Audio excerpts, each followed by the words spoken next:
Qual é o teu alvo? Nós olhamos para a Bíblia e observamos o apóstolo Paulo escrevendo a carta aos Filipenses, e ele começa dizendo da seguinte forma: irmãos, quanto a mim não julgo que haja alcançado, mas uma coisa faço, é que, esquecendo-me das coisas que atrás ficam e avançando para as que estão diante de mim, prossigo para o alvo, pelo prêmio da soberana vocação de Deus em Cristo Jesus. Antes de Paulo conhecer a Deus, antes de Paulo conhecer a Jesus Cristo a caminho de Damasco, ele era um homem extremamente zeloso da lei, e segundo a Bíblia, ele perseguia os cristãos pensando estar fazendo a coisa certa, pensando estar tomando a decisão correta. E a Bíblia diz que ele tinha cartas, autorização dos maiorais, dos sacerdotes, daqueles religiosos judeus, para perseguir os cristãos. E a Bíblia diz, no capítulo 9 de Atos dos Apóstolos, que ele estava ali,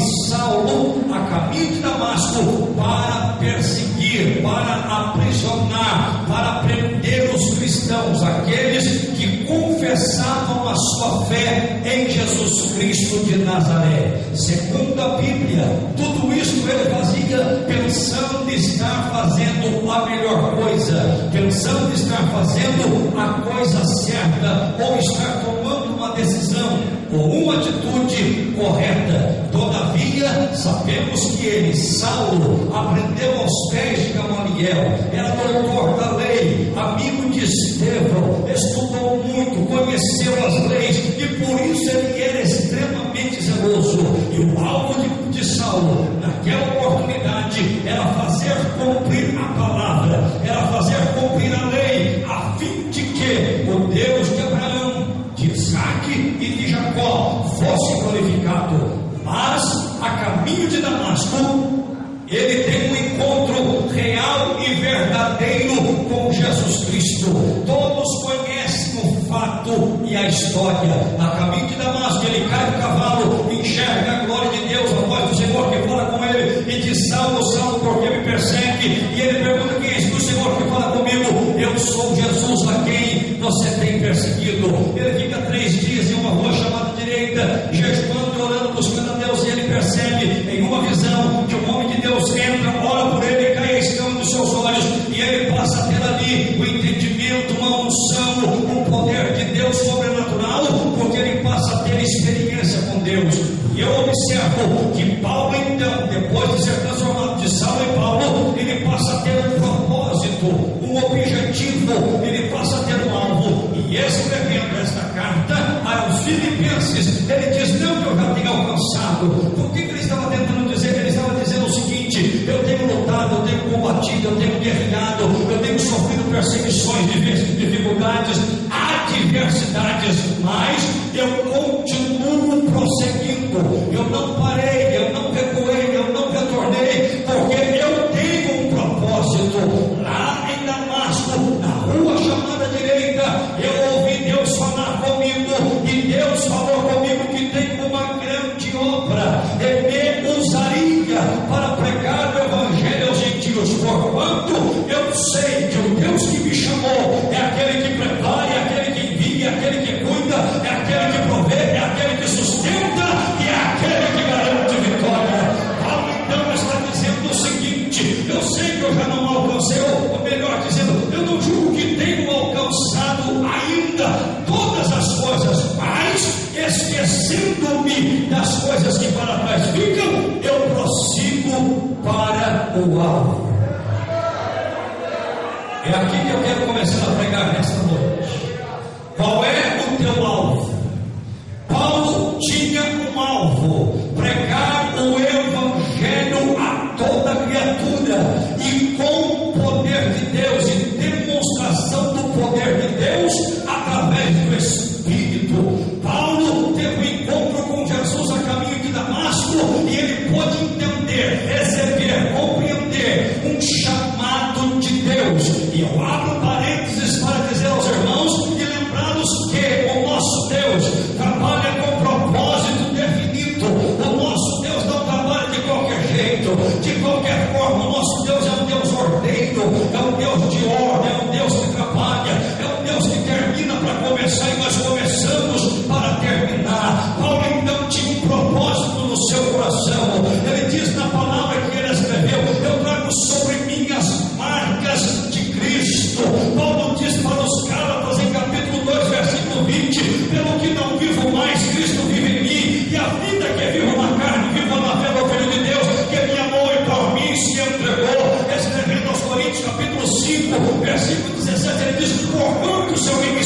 Cristo, nova criatura é, as coisas velhas se passaram, eis que tudo se fez novo. Agora ele escreve aos Filipenses dizendo: eu prossigo para o alvo, e eu preciso lembrá-los nesta noite que o nosso alvo não é a mega cena, a telecena, o nosso alvo não é ser reconhecido em Caraguatatuba, o nosso alvo não é ter um nome no Guinness Book, o nosso alvo não é sair na revista Caras, o nosso alvo não é ter um nome na calçada da fama, o nosso alvo não é caminhar por tapetes vermelhos, o nosso alvo é adorar aquele que vive e reina para todo sempre, ainda que aqui na terra você não ande por tapetes vermelhos, mas tu andarás no céu de glória, que as ruas são de ouro e os muros são de jaspe.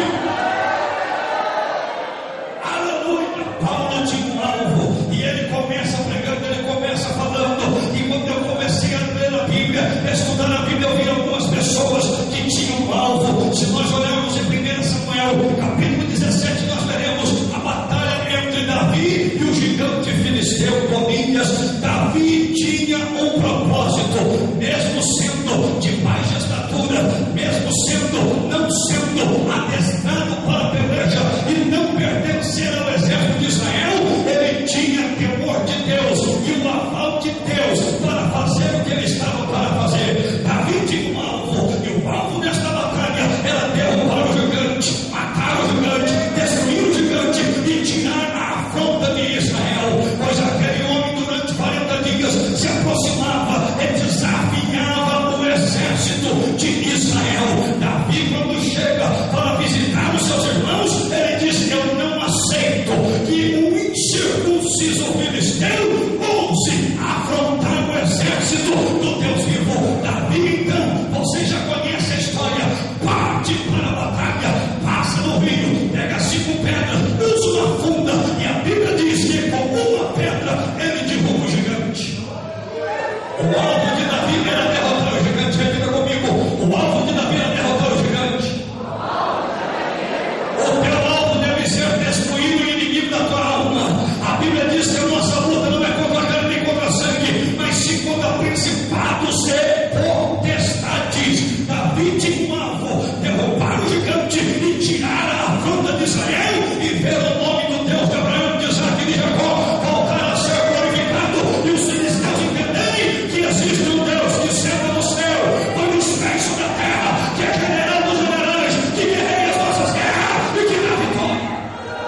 Este é o alvo de Davi, e Davi sai para a batalha, derruba ele com uma pedra, ele morre, cai no chão. Davi sobe dele, põe o pé no peito, passa a espada na cabeça, e ele é morto. E o povo começa a glorificar, o povo começa a jubilar, o povo começa a exaltar. Davi tinha um alvo, Davi tinha um alvo. Eu olho para a Bíblia e conheço um homem conhecido como o profeta de fogo, profeta Elias. A Bíblia diz que ele desafia em 1 Reis capítulo 18 450 profetas de Baal e 400 profetas de Azer ou de ídolos poste. Elias tinha um propósito. Qual é o propósito?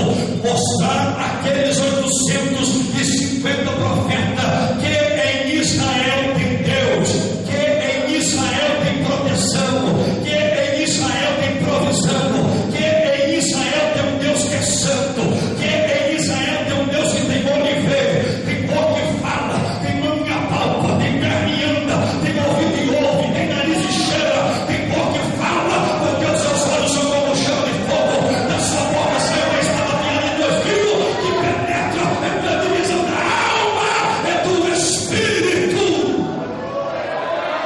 Elias desafia os 850 profetas. O alvo de Elias era provar que existe Deus em Israel. Elias diz: olha, um Deus que responder com fogo